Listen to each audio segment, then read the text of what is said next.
A secret marriage, steamships racing across the Atlantic, an incredible gift of land. That's how the story of Schenley Park begins.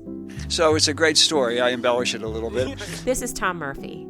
He loves to tell this story. I'm Tom Murphy. I was mayor of Pittsburgh from 1994 to 2005. The tale revolves around a woman named Mary Crowan. Mary Crowan was the only surviving child of a land-rich dynasty that started with her grandfather. This is Susan Rodemaker. She's working on a book about Mary. Then I started digging a little bit and was able to construct an understanding of her life, which was remarkable, her early life. Mary moved to Pittsburgh with her father when she was a child. Her mother and brother had both died in an epidemic. Her father built this beautiful home called Picnic and raised Mary in what was considered the most elegant house west of the Appalachians. And when Mary was 14, as was the custom, Mary was sent to boarding school in New York. One winter day in 1841, the school welcomed a visitor from England, Captain Edward W.H. Schenley. He was a decorated veteran of the Napoleonic Wars and the headmistress's brother-in-law. Young Mary Crowan fell for him. After courting for a year, they were married in secret. The circumstances of the romance are not well known. She was 15 and he was 43. It was a huge scandal. The New York Times wrote an editorial about it. When Mary's father heard the news, he fainted, according to one Pittsburgh paper. Soon after the secret wedding, the newlyweds set sail under an alias. Her father chased them, trying to reach England, where he thought they were going. Instead, they were hiding out in the Caribbean. After a few months, they went to England. Queen Victoria would not receive them because of this international scandal with the young heiress. And you remember, this was a time when quite young women were being married routinely, but this was not an average young woman. This was a significant heiress of America. Mary's father disowned her after the elopement, but not for long. After a year or so, he traveled to England and the two reconciled. For years, he tried to lure Mary and her growing family back to Pittsburgh, but she had asthma and had no interest in returning to the city. When Mary's father died, he left her huge swaths of land in Pittsburgh. Mayor Murphy picks the story back up. And she was selling it off for development. And she came to this piece, the last piece, she notified the city she intended to sell it. And Edward Bigelow was a city parks director at the late 1800s. And Bigelow had the idea that we ought to have it for a park. Edward Bigelow, founder of our park system here, learned that she was being courted by a developer who was sending an agent across the Atlantic to seal a deal with her for this great acreage in Oakland. So Bigelow got his attorney to hop on another ship. Got on the fastest train he could to New York and the fastest steamship he could to London. And so these two steamships were chasing each other. Who knows who was ahead? Some might say the fate of Pittsburgh was at stake. Bigelow versus the developer.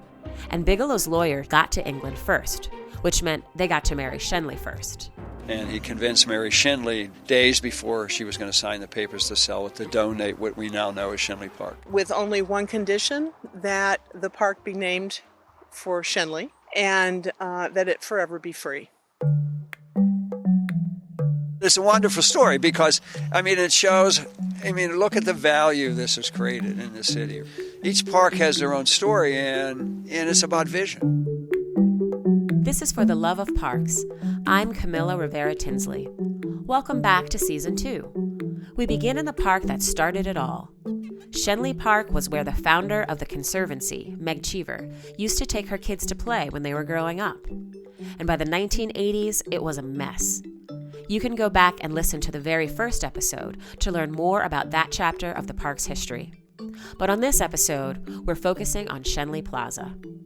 When Mary Schenley died in 1903, the idea for a memorial to her grew into plans for a grand public square to be built between Schenley Park and Oakland.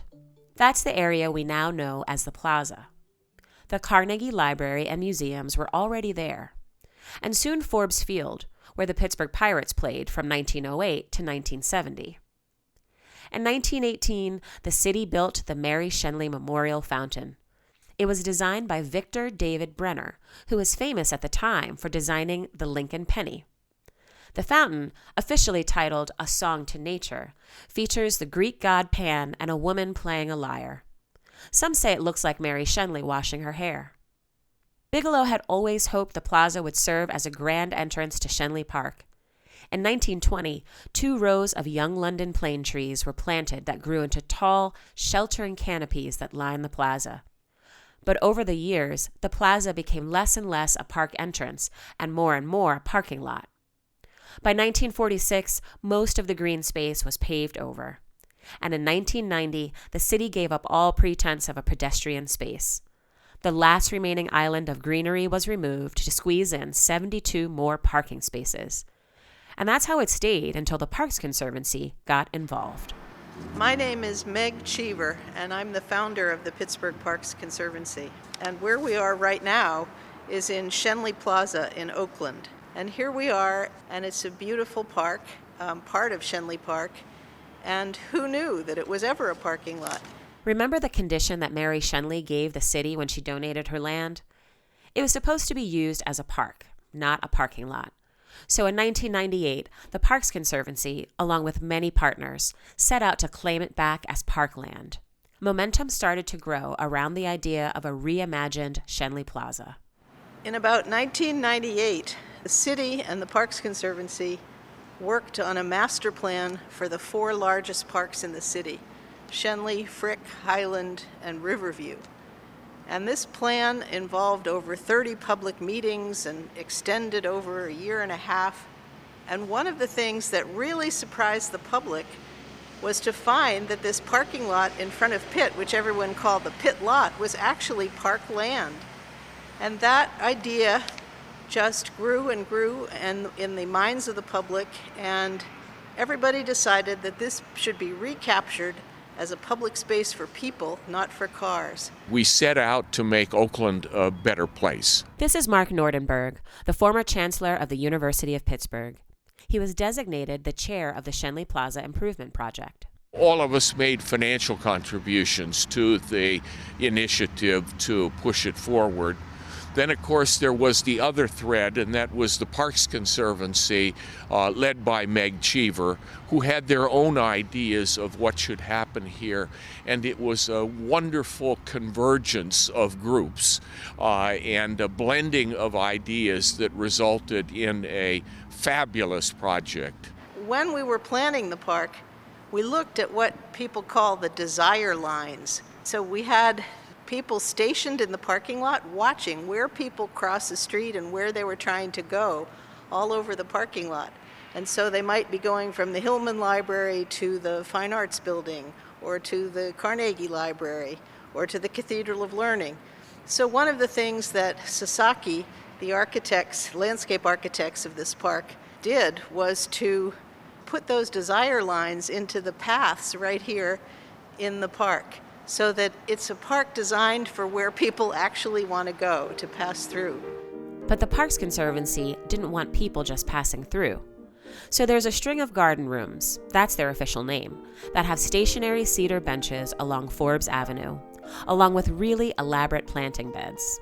And those are wonderful places for people to just sit and hang out and enjoy nature, get some respite from what you're doing in your normal life, whether it's studying or working, right while in the middle of busy Oakland. There was careful planning about the traffic routes and replacement parking, so there was a logic to it, but then there also was the emotional pull of what it would be like to have something resembling a town square park in the middle of Oakland. The other thing that was really important, because there are so many college students and academic types here in Oakland, was to give a signal to the public that this space was for all ages and all kinds of people and not just for college students.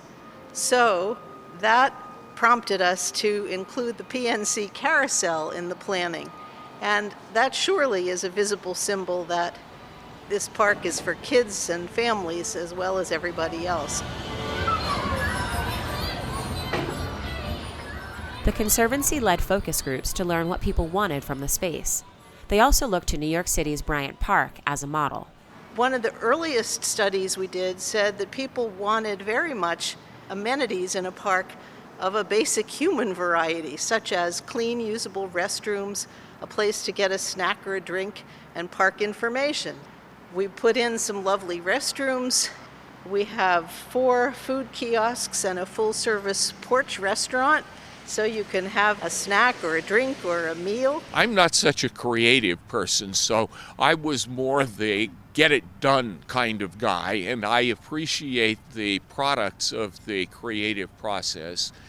Meg Cheever and the late Ana Guzman, who was the university architect and in charge of planning and facilities for Pitt, really had the vision, and it was Meg who brought in Dan Biederman from New York, who had had such success in designing and running urban parks. And they were the ones who came up with such crazy ideas as there's got to be movable furniture to attract people, and of course things like the PNC Carousel, which is such an attraction for families, and the porch and the kiosk eateries were nothing that were in my mind, but when I saw the plans I was convinced, and when I saw the finished product I was overwhelmed. And then we have the Great Lawn, which is kind of both an event space, if you want it to be, but also just a place to hang out. Especially in good weather, you'll see people just sitting out there relaxing, and we don't allow organized sports on the lawn, because if we did, it might be dangerous for people who were just sitting out there relaxing. But it's just a really flexible, wonderful place for people. It's winter now, so we have some holiday lighting out there, which spruces up the area and makes it seem fun and active even in a cold winter day. But at the height of summer, it's hard sometimes to find a space to be on the lawn. One thing most people don't know about Schenley Plaza is that there's a bridge buried right under the lawn. The area used to be a big ravine, and back in the early part of the 20th century, it was filled in. And the Great Lawn is actually a landscape engineering mini-marvel, in the sense that our head of horticulture, Phil Grushka, is very impressed with the soil mix that we developed so that the land would drain, because it does have a buried bridge under there. So trying to have a lawn that would be green as much of the year as possible and not soggy when people wanted to sit on it was another one of the things that we really had to think about. So it took several years of planning and fundraising and design and construction, but here we are, and I think if you tried to put it back to a parking lot, there would be a huge public outcry. I still have a photograph of the ribbon cutting on display in my office. During my years as chancellor, we undertook a lot of big, important projects. We constructed the Peterson Event Center, the big Biomedical Science Center on Fifth Avenue. We built countless residence halls with thousands of beds. But it would be hard not to place this project right near the top of the list in terms of what has made a difference in people's lives. The day of the ribbon cutting was a sunny day, and I remember turning to Ana Guzman and saying, there aren't many universities that have a park like this right across the street from its headquarters building. And she looked at me and she said, Mark, there aren't many parks that look up at a building like the Cathedral of Learning. And I understood what she meant, and if you just look around and you think about this park being ringed by the Cathedral of Learning, Stephen Foster, the entrance to the Hillman Library, the entrance to the Carnegie Public Library, and the Frick Fine Arts Center. It's really incredible what kind of magic there is in this place. Today it's hard to imagine Oakland without the plaza. And even though it kind of feels like the front lawn of the University of Pittsburgh, Schenley Plaza is a city park managed by the Parks Conservancy under a long-term contract. When you buy a bubble tea at the Asian Tea House or go to happy hour at the porch, you're helping us take care of the parks because we're responsible for nearly the entire space. The city mows the grass and takes care of the trash, but the Conservancy staff tends to the gardens, plans the programming, staffs and repairs the carousel, and even cleans the restroom. Have you seen the restrooms at Schenley Plaza? They are the cleanest you'll find in the city. And because the Parks Conservancy is in charge of them, they even have plants. We do. Actually, our visitor experience staff here really take pride with the plants that are in the restroom. This is Sean Fertitta, Director of Visitor Experience for Pittsburgh Parks Conservancy. One of the first conversations I ever had with Meg Cheever was about the cleanliness of the restrooms, and the success of a park always comes down to a clean restroom, and that's always stuck with me, and that's just something that we've always taken pride in. We met up with Sean on a recent chilly morning at Schenley Plaza while he and other Parks Conservancy staff were hard at work. We are setting up the holiday light display in Schenley Plaza. The H&F team, Horticulture and Forestry, and the Visitor Experience team, we get together every year and do a joint event. So it's a lot of fun to get this up so everybody can get out and enjoy it. Sean's job involves making sure that everyone feels welcome at all the parks. And he's in Schenley Plaza a lot because it gets a lot of visitors. Oh, my typical day can involve all sorts of things. But I like to think of my job as sort of a full circle, a holistic position where we try and get really well-coordinated, high-quality programming into the park. What brings people into the park? Once people are here, is it well-maintained? Is it a safe environment for everyone?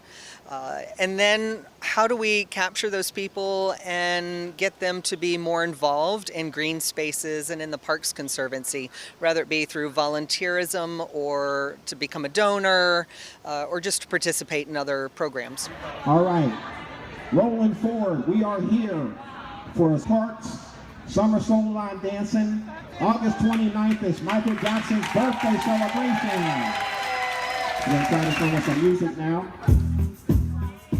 Hey everybody, so I am in Schenley Plaza here in Oakland. So I am taking a pure bar class. So they're doing this thing, the Pittsburgh Parks Conservatory, where they're doing some fitness classes in the park, and they're free and open to the community. Well, the hot weather did not keep kids from taking part in the monthly Kids Day at Schenley Plaza. The Pittsburgh Parks Conservancy hosted a day of activities for kids of all ages, complete with ice cream, you gotta have that, and rides on the carousel. If you missed out on raising awareness and improving accessibility, just two of the reasons wheelchair users filled Schenley Plaza this afternoon. A game of adaptive basketball filled the streets. The great thing about Schenley Plaza is that it can actually be a space for anyone, for any purpose. It could be for students who want to hang out on the lawn, to come here and study. It could be for someone on a lunch break wanting to come to one of the 5 restaurants here. It could be for families to come and ride on the PNC carousel. It's just that we've got something for everybody. And then we try and do our programming the same way, whether it be live music or fitness programs, mindfulness activities, family activities. So we just try and program for everybody. Do you think that people know, like when you talk to people who are walking through here, that this is a park? This is a trick question, right? I think what we like to portray here is that this is a city asset, and even though the Parks Conservancy manages this particular area, we really are here to represent not only the Parks Conservancy but the city of Pittsburgh, and really to the end user. They don't care who actually manages it. They just want to know that they are welcome and that it's safe, and that it just provides activities for whatever they want to experience. When Schenley Plaza first opened, the Conservancy tried to run it without hiring staff. But it soon became clear it needed its own staff. And today, one of those key people is Kenny Slaughter. I can't say enough about Kenny. Kenny has a huge heart. He cares so much about this place and the people here. He has really taken all of us, myself included, under his wings and really trying to teach us as much as possible. Kenny is a retired city cop, and he just happens to have an incredible green thumb. Those beautiful plants in the bathrooms, it's Kenny who tends to them. Hey, I'm Kenny Slaughter. I'm manager here, Schenley Plaza. I've been in the park for 15 years. A typical day is, I don't know, just so many different people you meet from so many different countries. You get to, and like students who come through, you see them, then they might come back and they look for you and speak. Yeah, make your day. Then we have our regulars that come down and they just sit and talk to you, see, they like the way the park is kept. It's kept up nice, clean, every time nobody complain. Yeah, so it's a enjoyable place to be. You got the garden area people like, and once you explain to people all town that this is not really Pitt's property, there's the campus area, and then they would tell them this is the park, it was a parking lot, they are very surprised. Yes. And we won't believe how many people are surprised when they walk in our bathrooms. You see how clean they are, and then the flowers, the plants in there. Yes, I work with great people, Sean, Saul, our horticulture team, Phil, Angela, Jackie. So many great people to work with. I call us the outside people. You have the inside people, but we're the outside people. We're always out. We get to enjoy all 4 seasons outside. We're not in an office building. This is look we have this. Look the window we have. With Kenny managing the plaza, as well as 24-hour security, someone is always at home in this park. And there are a lot of regulars. Kenny knows most of them by first name. And they look for me or somebody familiar in the park. They say, oh, I didn't see you. I didn't see you last week. Was you off on vacation or something? Yeah. We have people who are retired. They come down here just to sit and take it in. We have homeless people. They respect the place. So, We have some people right all throughout the city with housing insecurity. And there are definitely some who have lived here in Schenley Plaza since it opened. And I think that was a little bit of a culture shift when I came on board. I've been with the Parks Conservancy over 7 years. And really for us to get out and know the people, know who are using our parks, including those who are homeless, who are housing insecure.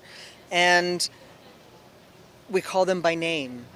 And we check on them, and we just bring a sense of humanity and compassion to it.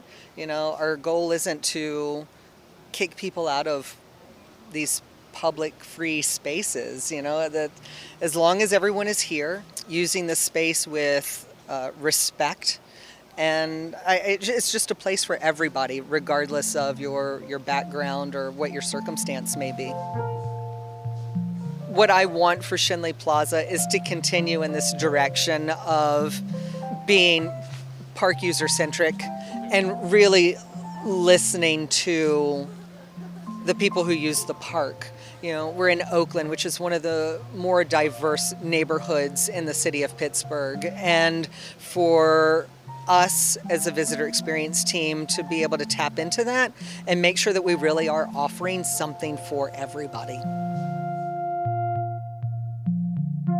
Schenley Plaza, the green heart of Oakland, welcomes more than 500,000 visitors each year. In the spring and summer, there is something to do every day. There are the free kids' days offered the second Sunday of every month. There's yoga and Tai Chi, and the beloved WYEP Music Festival and Final Friday concerts. And every year on October 13th, we celebrate Mazeroski Day at Schenley Plaza. Forbes Field in Pittsburgh, the 7th game of the 1960 World Series. A section of the original Forbes Field wall, over which lifelong Pirate Bill Mazeroski's winning home run sailed, is still there, right across the street from Schenley Plaza.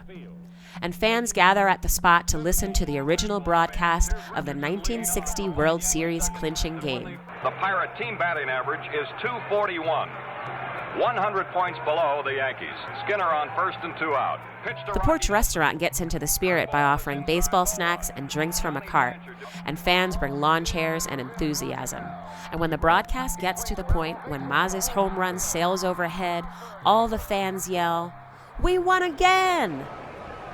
There's a drive into deep left field. Look out now. That ball is going know what Mazeroski did after he hit that World Series winning home run in the 7th game? He went to Schenley Park with his wife Malene to get away from the crowds, cool down, and soak it all in. Visit any major city and you'll see people flocking to open, welcoming spaces where they can eat lunch in the sun, listen to live music, and relax. Most people can't believe this paradise was ever paved. We think Mary Schenley would approve. We hope you'll keep listening to these stories about Pittsburgh's parks and learning more about the work the Conservancy's partnership with the city does to keep them thriving. To support our work, please visit our website, pittsburghparks.org/podcast. This episode was produced by Andy Cubis and edited by Liz Reed. I'm Camilla Rivera Tinsley, and I hope to see you in the parks.